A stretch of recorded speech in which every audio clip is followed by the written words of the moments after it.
नमस्कार दर्शकों, मैं हूं तेजेंद्र सिंह। आप देख रहे हैं महाराष्ट्र तक टीवी न्यूज। आज का विषय बेहद महत्वपूर्ण है। आज हम आपको मुलाकात कराएंगे राजेंद्र गावित जी से। आज हम आपको बताएंगे कि किन परिस्थितियों में राजेंद्र गावित जी को आगे आना पड़ा और विधानसभा में ये महत्वपूर्ण प्रश्न उठाना पड़ा।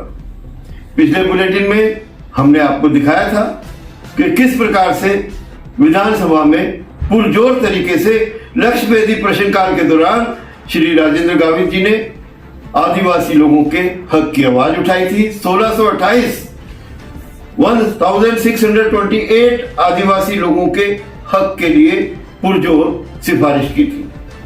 हमने आपको गावित जी का वो वक्तव्य भी दिखाया था। आइए आगे की वार्ता के लिए हम आपको ले चलते हैं गावित जी के पास और जानने की कोशिश करते हैं उनका इस विषय में क्या कहना है। कई लोगों ने आदिवासी आदिवासी जमीन पे खरीदने के लिए उन्होंने जो सेल परमिशन किया, सेल परमिशन देते समय उसका जो कंडीशन नथिंग फॉर रूल्स है, और रूल्स का उन्होंने उसका उल्लंघन किया है। 1974 में Maharashtra restoration of settlement act है, उसमें 36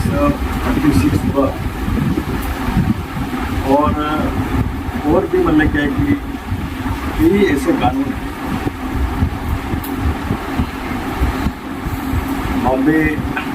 बॉम्बे एक्ट जो है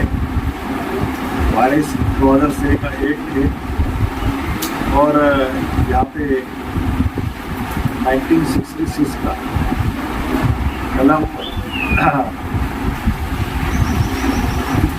3A का कई ऐसे रूल्स बनाए, उस रूल्स का उन्होंने उल्लंघन किया और एक खास तौर पर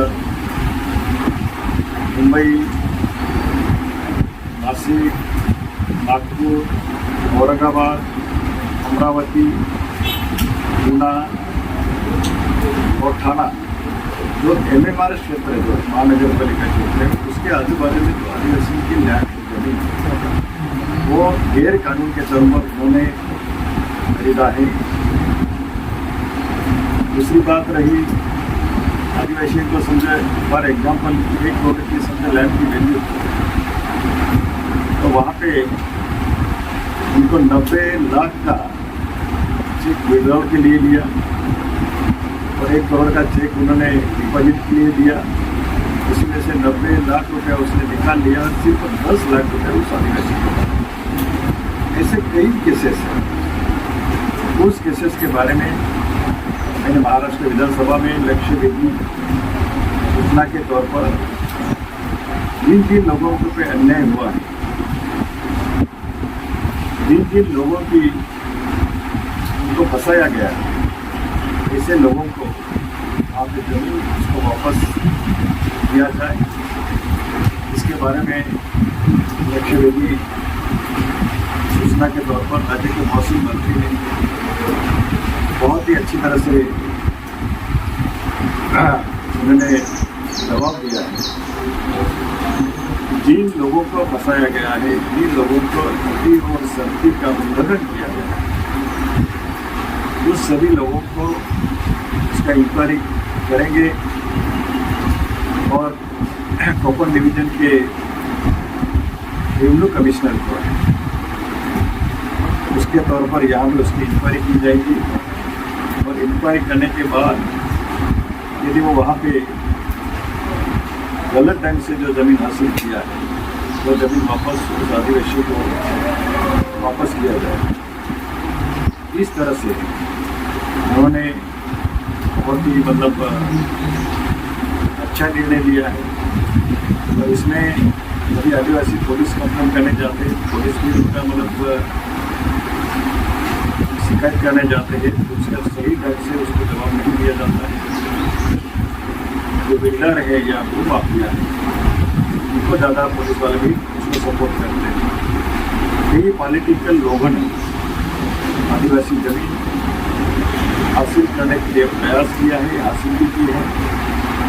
और रेवेन्यू डिपार्टमेंट के सभी अधिकारी जो हैं, वो अधिकारी सभी नहीं, लेकिन कई अधिकारी जो हैं, वो अधिकारी ने आदिवासी को जमीन खरीदने के बारे में काफ़ी उन्होंने भू माफिया और जो पॉलिटिकल लोग हैं तो मदद की है। इसके वजह से आदिवासी काफ़ी बेचैन है, क्योंकि वो गरीब होने से वो कहीं भी शिकायत करने जाता है तो उसको सही जवाब नहीं मिलता। इसी के बारे में महाराष्ट्र में कम से कम 2015 से लेकर 2024 में 1628 ऐसे केसेस वो वहाँ पे हमें डाउटफुल लगा। इसके बारे में मैंने महाराष्ट्र विधानसभा में ये आवाज़ उठाया। मुझे उम्मीद है राज्य के मुख्यमंत्री और महसूस मंत्री शिक्षा में उनको जरूर न्याय देंगे। इसमें कुछ लोग रसूखदार ताकतवर लोग भी हो सकते हैं और कुछ लोग शायद आपके पास सिफारिश लेके पहुंच सकते हैं, क्योंकि पार्टी का कुछ दलों का कुछ आपसी रिश्तों का दबाव आपके ऊपर आ सकता है। ऐसी स्थिति में आप क्या करेंगे? देखो, ऐसा है, पहले मैं जिस समाज से मैं नेतृत्व करता हूँ वो मेरे लिए पहली प्रायोरिटी है। बाकी लोग जो भी कुछ मुझे फोन करेंगे या कुछ भी मतलब दबाव, ऐसा तो दबाव तो लाने की सवाल ही नहीं आता है कि मैंने ऐसा कुछ गलत तो नहीं किया। मैं आदिवासियों को न्याय दिलाने के लिए मैंने वो मतलब लक्ष्य मतलब विधानसभा में उसका आवाज़ उठाया। जमीन लेने वाले लोग रसूखदार हैं ना साहब, ताकतवर हैं। आप खुद ही बता रहे हैं कि उनके अपने कनेक्शंस हैं, तो उनका इस्तेमाल करेंगे, आपको प्रेशर क्रिएट करने की कोशिश कर सकते हैं। देखो, ये जितने भी रसूखदार भी क्यों ना हो, ताकतवर नहीं क्यों ना हो, उसने भी फ़ोन किया। मैं जीतने वाला नहीं हूँ, किसी के आगे मैं हाथ फैलाने वाला नहीं हूँ, लेकिन मैं जो मेरे समाज के लिए साथ साथ में समाज ही नहीं, अन्य हमारे ये पालघर में अन्य कोई अदर कास्ट के लोगों के ऊपर भी अन्य जमीन के बारे में अन्याय होता है, उसके लिए आवाज़ उठाने के लिए मैं सक्षम हूँ और मैं किसी के भी दबाव में कभी कोई काम करने वाला